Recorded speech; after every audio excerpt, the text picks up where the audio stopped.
Welcome to Your Space Journey, where we venture into the future of space exploration and the incredible leaders who are taking us there. Here's your host, Chuck Fields. Hello, thanks for joining me today for this special edition of Your Space Journey. We're going to take a brief break from our Around the World in Space series to bring in this episode where we focus on the upcoming mission of Mars Perseverance, launching later this week if all goes well. We're really excited about this, so I've invited some friends of mine to join us for a Zoom discussion on this exciting mission. But first I want to announce that we've been selected as winner of the 2020 Popcorn for Science category for this podcast. We'd also like to ask you if you do us a favor and vote for us at podcastawards.com for this podcast as well. We're trying to get nominated for the science category, and the deadline for voting for us is the end of this month, July 31st, 2020. So if you'd like to vote for us, just go to podcastawards.com and throw some love. We'd appreciate that. Now on to our exciting meeting today, where we talked about Mars Perseverance and this exciting mission. Your Space Journey. Let's start with intros. Jenna, why don't you tell us a little bit about yourself and what you're doing now? Yes, hello. So I am Jenna K. Furch. I specialize in digital content creation and analysis, all things Gen Z culture. I also do some startup consulting. I met Chuck at CRS 15, the NASA social, which was life-changing for me. And shortly after I applied to, it was awesome. I applied to my first NASA internship and got in, and I am now on my fourth NASA internship, hoping to eventually go full-time. So. Jenna, that's incredible. It's been so neat to see you just progress in NASA, and I cannot wait till you get that full-time position, which will probably involve a suit and astronaut helmet and everything on that. That's the Ken, tell us about yourself. Sure. My name is Ken Ruffin. I'm the president of the local chapter of the National Space Society, and that's local in the Dallas-Fort Worth Metroplex, the National Space Society of North Texas. We are a nonprofit organization, the chapter, as well as the national level. And there are chapters across the U.S. and around the world, including in the Clear Lake area that Jenna may have heard of Clear Lake once or twice. So we, as a nonprofit, provide information about NASA and about the commercial spaceflight companies to the public, whether it's during our monthly meetings or at public or private events at museums and libraries and schools and planetariums, anywhere where there might be an audience of general public of all ages that where people are likely to have an interest in spaceflight. Wow, Ken, that's wonderful. Thank you so much for joining us. Christian, tell us a little bit about yourself. Sure. Hi, I'm Christian Reddy, and I work, my day job is I'm a professor at Towson University, where I teach astronomy, mostly introductory astronomy to non-science majors, which is actually my favorite class to teach because I love talking about astronomy and the universe and the cosmos with people who may not be quite as familiar with it. And when I'm not doing that, I also have a YouTube channel called Launchpad Astronomy. So if you're on YouTube, check out Launchpad Astronomy. You'll find a couple of videos I've done here and there. And one of the early stunts that I did that led me to meet Chuck was we did a 24-hour live stream of the Ultima Thule, or then it was called Ultima Thule. Now it's called Arrokoth, the flyby from the Applied Physics Laboratory in Laurel, Maryland, and that was a real blast getting to do that and getting to meet so many people, including Chuck. So very, very flattered to be here. Thank you for having us, Chuck. Oh, I can't believe it's been me, because that was so much fun. That was New Year's Eve, and we even had we had Brian May, Queen guitarist, Doctor of Astrophysics. That was such a nice time, and then just meet all the APL employees. That was just wonderful, and what a neat experience. But here we are, summer of 2020. This has been called the summer of Mars. We've seen just two countries just last week launch their missions to Mars. We had the United Arab Emirates launch the Hope probe, and then we had China launch Taiwan 1, which has both an orbiter and lander. And now, if all goes well, we're hoping to launch NASA's Perseverance Rover this coming Thursday morning. I just want to ask, just in a general question, as we're approaching this, what excites each of you about Mars in general? I mean, the world is definitely captivated by this wonderful red planet, but personally, for each of you, I'd love to hear just what is it about Mars that sort of draws you to it? Jenna, can we start with you? Yeah, totally. So I love Mars. One of my goals and one of the reasons why I got into space is because I do come from a non-STEM background, and I just got into space in the last couple of years. And I, you know, didn't really understand why people really liked space. I was like, you're just launching rockets, that's it. I don't get it. Until I started learning everything that NASA and other companies do. And I was like, okay, well, clearly we need to do a better job of explaining why we need to go to space and why we need to go to, Mars, for example. So it's like one of my personal missions to explain, like, no, Mars we're not just going up there to be like, we're at Mars now. Like, there's so many reasons why we're going up there, and it's to understand, not only that planet, but our planet better, which helps us understand ourselves better. And it's just like inherently what makes humans humans. And so I just think it's like the coolest thing in the entire world, but I don't know, very team Mars. I love that, Jenna. That's great. Ken, what about you? With the National Space Society, I'm sure there's a lot of people that are into Mars. What does Mars mean to them and to you? Yeah, thanks for asking. Sure. With the National Space Society, again, the purpose is short-term informing people about all these amazing things that are happening, all these amazing technologies, so on and so forth. So that kind of overlaps what Jenna was discussing. And specific to Mars, this is one of the destinations as far as the naturally occurring destinations in the solar system. It's the one that's the most similar to Earth. So obviously there would still be a need for radiation protection and oxygen and water, to say the least. Food, clothing, shelter, little things like that. All of those things would have to be accounted for. Right. However, there would be less severe requirements, just comparatively speaking. Being on Mars than perhaps even being on the moon. Whether it's visitors to Mars, whether it's people living on Mars, whether it's tourists on Mars, whatever the future has in store for us. So Mars is an extremely interesting destination, and there's a variety of levels of passion about Mars within the National Space Society. There are very many members who are extremely pro-Mars, and there are also a large number of members that are extremely pro-Moon. But, okay.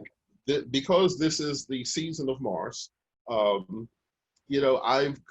gotten caught up in the Mars fever a little myself. I'm 50-50 with the Moon-Mars debate, but I'm definitely caught up with Mars, and I'm just looking forward to not just a successful launch, but all the science that's going to result, from this mission, from the rover and Ingenuity being on Mars and sending data back. I can't wait, even though that's like February of 2021. I still can't wait.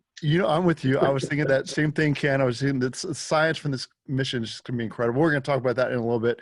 But Christian, I'm thinking about you because I was drawn to astronomy as a young child. And I remember first time I got a telescope, didn't know how to use it yet, but I remember going outside and Mars was just beautiful in the sky, just this beautiful red, red blob to me, but it just meant so much to me. So as an astronomer, what do you think people are drawn to Mars, and what is drawing you to Mars personally, I guess? Well, I think as far as my own personal interest in Mars, I mean, yeah, you're right. For many reasons that, Ken was saying, is that it's very, very similar to Earth. And, here we live on a planet that is between the orbits of two Earth analog planets, both that took very different evolutionary paths. You know, we had 3 terrestrial planets that could potentially have been home to life, and 2 of them went wrong, at least in terms of the conditions of life, and for very, very different reasons. You know, Venus, of course, experienced a runaway greenhouse effect. Earth is, because of human climate change, we're engineering that outcome, although we have a little ways to go.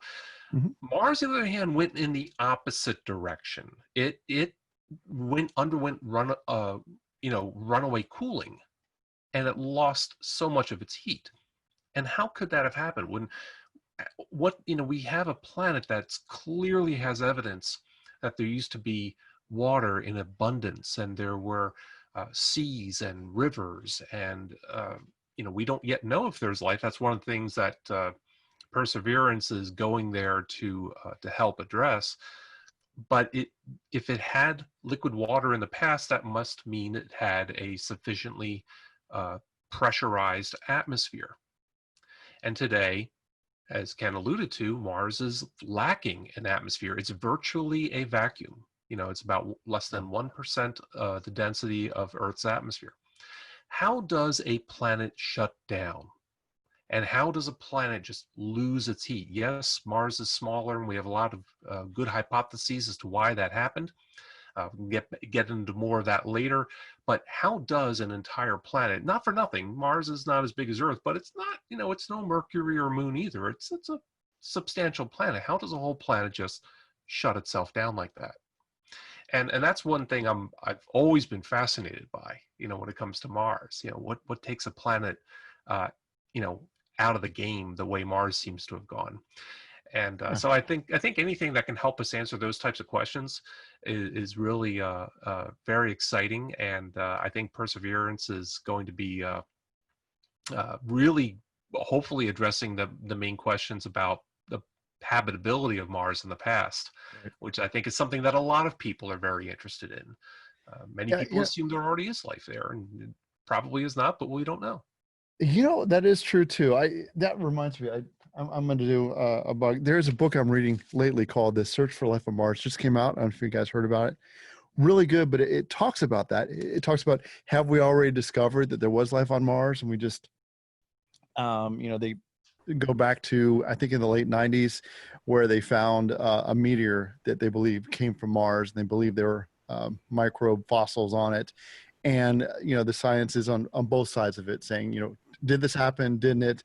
We're not sure. So we might have already discovered it. But Christian, you also mentioned this, Mars Perseverance Rover, you go to NASA's webpage at nasa.gov/perseverance, and it says, Perseverance Rover, search for signs of habitable conditions on Mars in the ancient past and for signs of past microbial life itself. So here we are. I mean, we've been searching for Mars for years, sort of, but there are astrobiologists out there that say we just haven't done it to this level that Perseverance is going to do it. So I'd love to tackle down now just the Perseverance rover itself. And I don't know how many of you are familiar with it compared to Curiosity, but there's so many differences on it. And one of the things that is similar but different is that wonderful sky crane. That's how they're going to land on Mars with this rover. It's about the same size, nearly identical to Curiosity, but it weighs a little bit more. As a matter of fact, this will be the most mass we've ever, I think, landed on Mars. But the sky crane is going to, again, it has that system with rockets where it lowers the rover on a tether to the surface. I call it the "Are you kidding me" system. Yeah.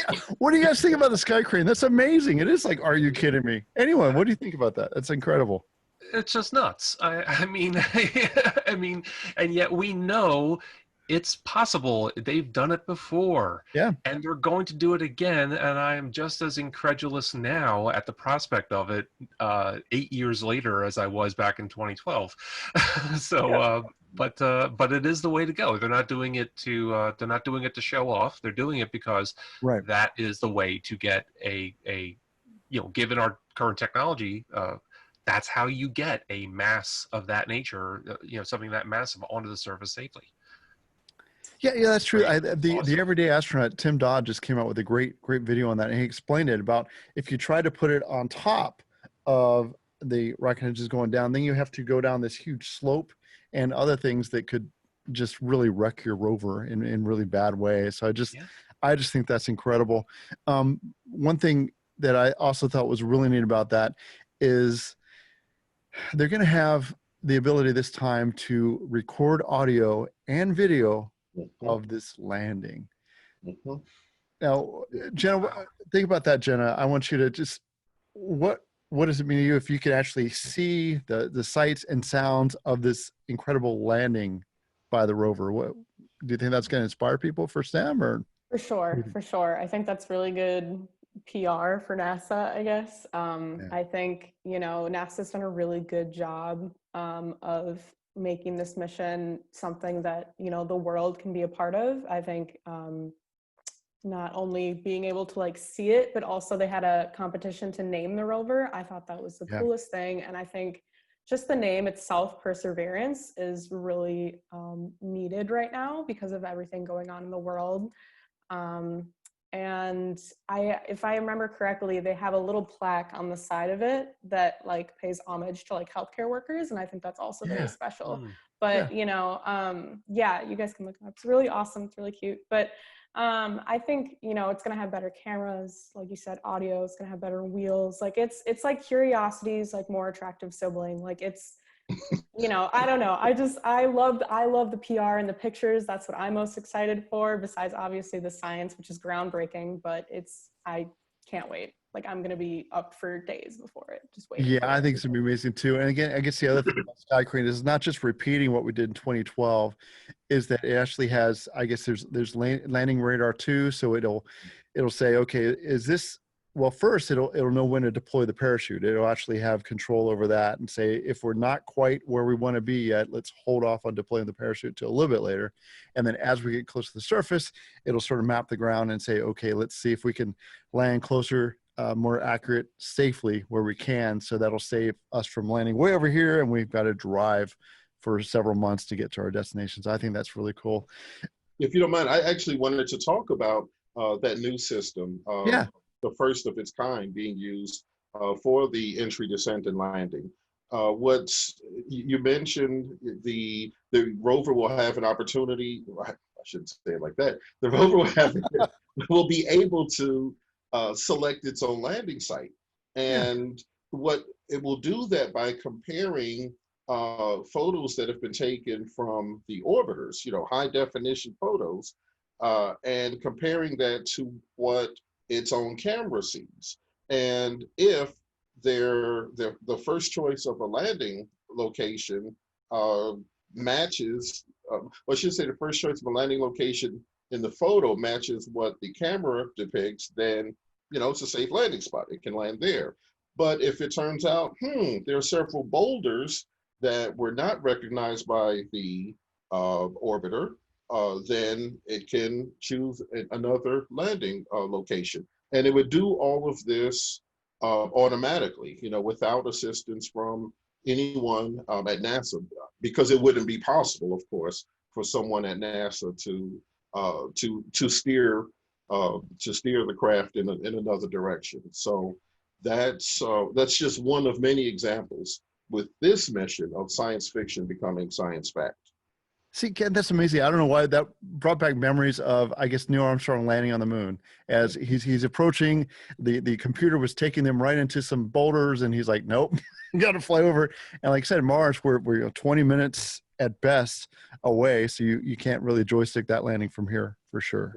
Yeah, and that's exactly what I thought of, that Neil Armstrong example where, as you said, he saw boulders and tilted the joystick to fly horizontally above the surface of the moon and choose a different landing location. Well, instead of a human pilot doing that, it will be the computers on board, which is just outstanding to me, just the idea of it.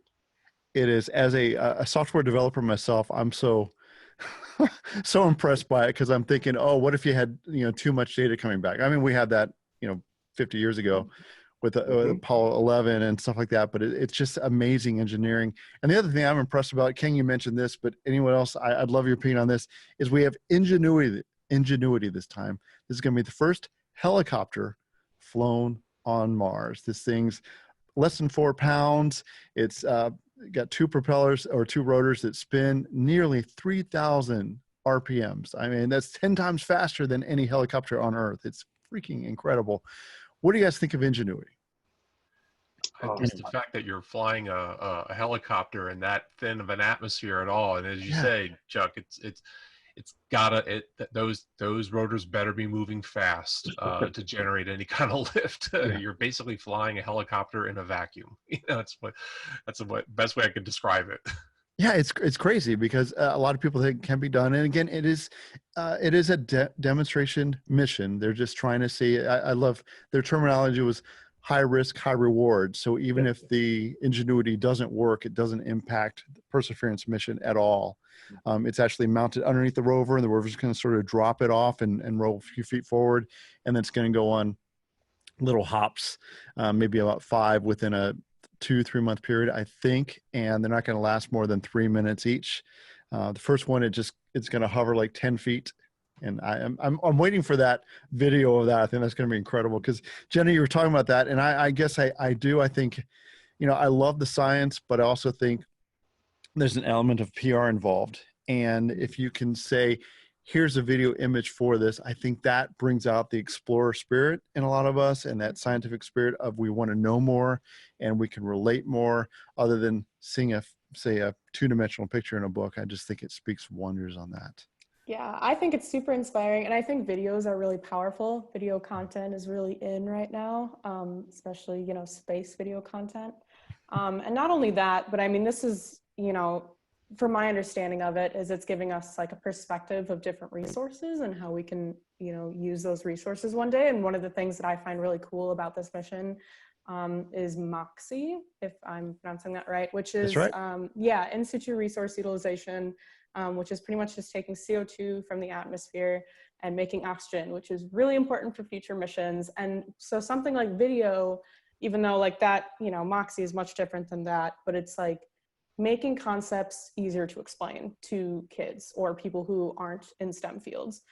So I don't know, I feel like pictures and video are really crucial when trying to bridge that gap between those who are in the NASA space bubble or the commercial space bubble and those who are not. Because like people like us who love space, we're like, oh yeah, totally. Like everyone likes this, like why wouldn't you like space? Mars is cool. But like there's some people my age that like they have no idea what's going on and they won't know until we land man or woman on the moon, or not moon, the Mars. That's true. And a woman on the moon, that would be great too. Yes, that too. I have to say, it's definitely not just people your age. It's people of all ages. I mean, there are people who, still don't believe that 12 men have walked on the moon. And I'm certainly looking forward to the first woman on the moon. So that's why I specified men. But there are people who don't believe. There are people who don't even know that there have been 12 people walk on the moon. They think a man walked on the moon. I've had people ask me, do you really believe that a man walked on the moon? Well, I believe 12 people walked on the moon. So, but so true. So, still agreeing with what you said, but back to the helicopter. It's going to have 2 cameras. And of course, it's going to have batteries, it's going to have solar panels. But the most interesting thing about it, I mean, in addition to the fact that it's just cool from a PR standpoint, is that the only thing that could be considered related to science instruments are the 2 cameras. I mean, that's it. There are no additional instruments to conduct science. So it's almost as if somebody whispered to NASA, it's like, hey, NASA, can you do something cool? And but so it's definitely that, but also it is a proof of concept as well. It's like being able to fly a robotic spacecraft in the atmosphere on another planet. It's one thing to have software, where someone's looking at it on their monitor, but it's another thing to actually do it and have the cameras on Ingenuity and the cameras on Perseverance. Yes. You know, where that video, I'm looking forward to that being relayed back to Earth, maybe with a split screen. You know, one camera from each and showing the views from each. I mean, it doesn't get any cooler than that. I think that'll ignite a lot of passion. And I know we're talking a lot of photos. And one thing I heard too about photos is one of the full color cameras, I think the resolution on Curiosity is only like 2 megapixels. And I think Perseverance is up to 20. So it's going to be a lot more powerful. Oh, yeah. But Jenna, I love how you mentioned Moxie. Again, the ability to see if we can actually create oxygen from the carbon dioxide atmosphere of Mars, I think is so critical. But another neat thing related to that is they have a instrument called Sherlock, or a package called Sherlock. I love the name. I'm going to mess this up, but it's like scanning habitable environments with Raman and luminescence of organics and chemicals. How did you do, Christian? Was that close? That's exactly what it says on on my press release. Yes. Good job. Because I wouldn't have remembered all that either.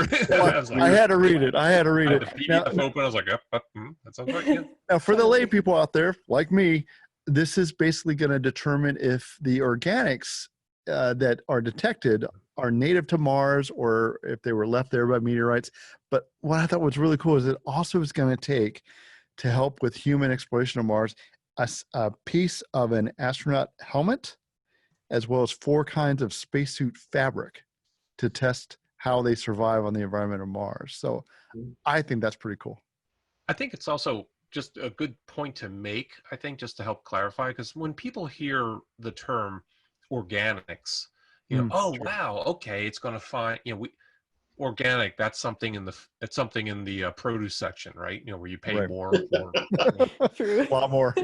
Pay more to think you're buying something that's healthier, you know. Anyway, no, I mean, organics in this context really simply means anything that's carbon based. And it turns out there's a lot of carbon in the universe. It's a very cheap and abundant element to make, and it's everywhere. Nevertheless, yes, it is a fundamental piece of life. So no, it's not searching for life or searching for, biological matter, but it is essential. It is that fundamental building block. So yeah, we're looking at organic molecules and minerals here, and that means we're looking at carbon-based compounds, which is great. That's what you need. Just I'd like to clarify that, because I appreciate that. Whenever I teach it in my classroom, people are always like, "Oh, you mean like?" No, not really. You know, it's in there, but it's not the stuff. It's not tissue or something like that. Exactly. Christian, I appreciate you pointing that out, because that's so true. We want to get the right message out here. The other 2 things I thought were kind of cool and kind of related to is even the landing zone. It's going to land in the Jezero crater, if all goes well, next February. I think February 18th, 2021. But this Jezero crater, we basically believe it's an ancient lake, that water was in there. And so we think this is a prime zone for looking for past microbial life. And one thing I thought was really cool is it actually has a sample collector on this mission, where it's going to collect samples in little pencil-sized tubes, I think up to 20 samples, that are going to be held and then later, hopefully, return to Earth in a future mission where they actually have to send a rover to pick up these things and maybe fly them back to space. What do you guys think about the sample return? That's kind of a neat, long-term, but interesting prospect, I think. That's something that NASA and people who've been following NASA have been waiting for decades. And just to tie into what Christian was saying, a little historical reflection. There were landers back in the 70s, Mars landers, Viking 1 and Viking 2, which at the time were expected to be the first astrobiology mission to Mars to determine whether or not there was life on Mars.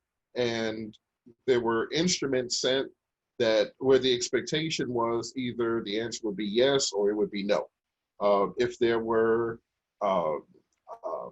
If there was evidence of organics, carbon-based molecules, then the thought was, well, then yes, there's life on Mars. Unfortunately, there, though the instruments appeared to detect evidence of plastics that maybe the equipment was wrapped in before it was launched to Mars, plastics that were not uh, thoroughly and completely removed, unfortunately. So, that ended up being inconclusive. I mean, we learned other scientific facts. We gained other knowledge from the Viking landers, excuse me, Hmm. but not uh, the question of whether or not there is life on Mars or had been. So I, as someone who, as a kid, was following those Viking lander missions and was, disappointed, to put it mildly, at the Yep. results. Me too. I've been waiting ever since for not just another astrobiology mission, but um, I remember thinking way back then, they really need to do a sample return. If they brought the stuff back, then we would know, is this biology from Mars, or did somebody not clean the equipment well enough and bring something from Earth? So for what it's worth, I've been waiting for this um, for a very long time. It's Yeah. nice how they're finally teeing up, for those types of sample, right? Because this is not itself a sample return mission, but the fact that they're setting up Right. such that there is a sample to return, Right. that's cool. It's pretty forward thinking, and I just love the fact there's all these what I like to call forward thinking, experiments on board. Let's test out some spacecraft materials. Let's test out some spacesuit materials. Mhm. That's I cool. think it's brilliant. It is amazing how it's going. I do want to kind of go into kind of a last reach effort here. A lot of talk. Elon Musk, SpaceX has been working really hard on the Starships. We have, hopes to get people to Mars soon rather than later. And even speaking of forward thinking, one thing that surprised me is that I did interview the United Arab Emirates about their space goals, and they actually they have an initiative for 2117 to establish a colony on Mars by then. Yeah. So again, this is not just an Elon Musk thing. It's not just a NASA thing. This is the world wants us to go to Mars. So kind of crazy question. Would you go, and what do you think about a human colony on Mars? Jenna, would you go to Mars if they reached out and they said, "Here you go. Here's your first NASA position. Put on the suit. We're going to send you there." Would you go? Yeah, I mean, I would go. I would be very surprised if I was the first person they asked. But I mean, I'd be good comedic relief. So that's, one reason why I can see them sending me. But besides that, obviously I would go. That would be the coolest mission ever. As far as colonizing Mars goes, I think, yes, I think that's, obviously something we need to do one day. I think humans can be very dirty. So I think with the right policy in place, I think that's definitely something that I'm like on board with, and I think we should do once we like fully comprehend what we're going to do once we get there with regulations and all that fun stuff. But that's my opinion. Good point. Thanks. Ken, how about you? Yeah. Yes or no, would I go? Actually, no. And the reason is that someone who loves space and really understands the benefits, that come from just this concept of people moving to Mars to settle Mars. Someone's got to stay here and explain it. And that's been my passion for the last several years through the National Space Society. So I would stay and follow as often as possible all the developments from the mission, as far as people traveling to Mars once they arrive. I mean, that would just occupy all of my free time. So somebody's got to explain it to the world that no, those people are not crazy. I actually had a conversation about that just a few days ago. I said, yeah, there are people that I know who are seriously interested in moving to Mars.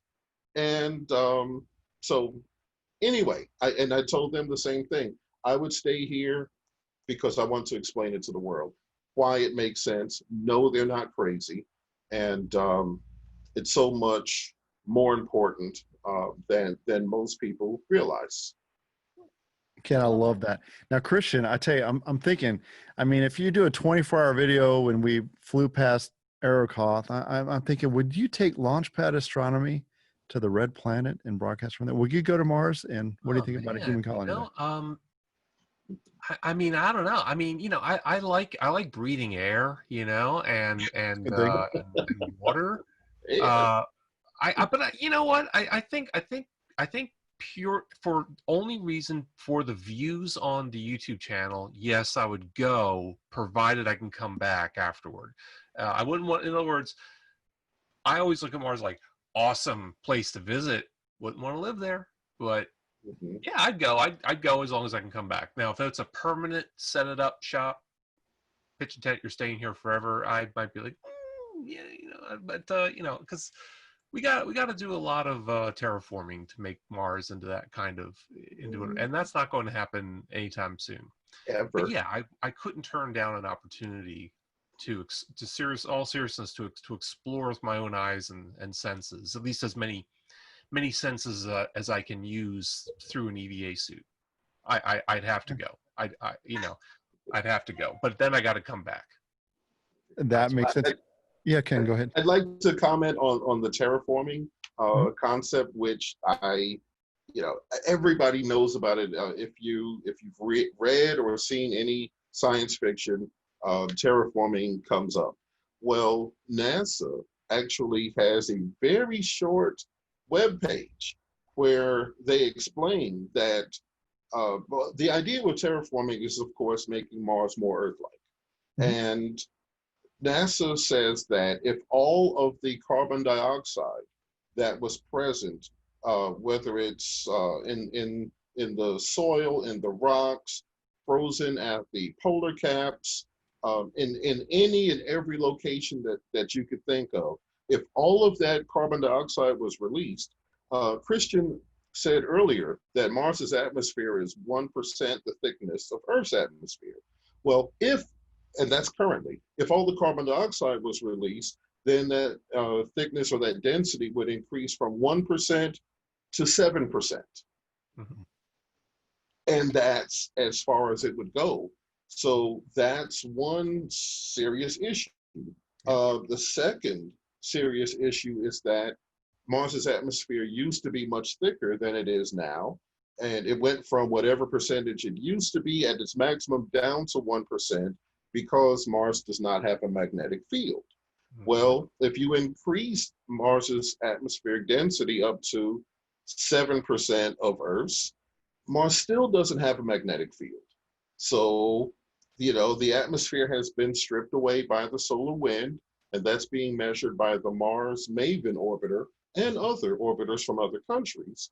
Well, you can make the atmosphere more dense, but it would suffer the same fate as the atmosphere that's already been stripped away. So I've broken many hearts, of people who are just passionate about terraforming Mars. I've heard people say, hey, if they terraform Mars, I'll go. And I said, well, I guess you'll be here with me. On Earth. Go, but you just can't stay. It's a temporary fix until there's a way to kickstart the magnetic field, and get that going again. And I'm sure there's some people working on it. I personally don't follow the ins and outs of terraforming planets, but you are absolutely right that without a magnetic field, it's really, really hard to maintain an atmosphere for very long. That solar wind will strip it away eventually. So yeah, I mean, that goes back to my earlier point. I think it's a great place to visit. I'm not sure I'd want to live there. Yeah, but I couldn't turn down a chance to see it for myself.